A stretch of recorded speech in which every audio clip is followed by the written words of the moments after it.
Bugün İlham Əliyev bir neçə rayona icra başçısı təyin edib. Onlarla söhbətində rəhbər tövsiyələrini verib. Deyib ki, icra başçıları, məmurlar rüşvət almamalıdır, korrupsiya bulaşmamalıdır, qudurğanlıq etməməlidir, ədalətli olmalıdır, xalqın qayğısına qalmalıdır. Mənim yadıma köhnə bir anekdot düşdü. Yəqin ki, hamınız bilirsiniz. Təyyarədə 3 nəfər gedir. Bu zaman qəza vəziyyəti yaranır.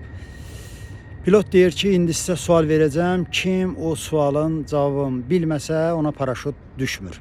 Birincidən soruşur ki, Rusiyanın paytaxtı haradır? Deyir, Moskva. Deyir, al bu sənin paraşütün, tullan. İkincidən soruşur ki, Gürcüstanın paytaxtı haradır? Deyir, Tbilis. Deyir, bu da sənin paytaxtın. Üçüncüyə deyir ki, Kod Divarın paytaxtı haradır? O zavallı da deyir ki, qardaş, deyirən ki, paraşütü vermirəm də.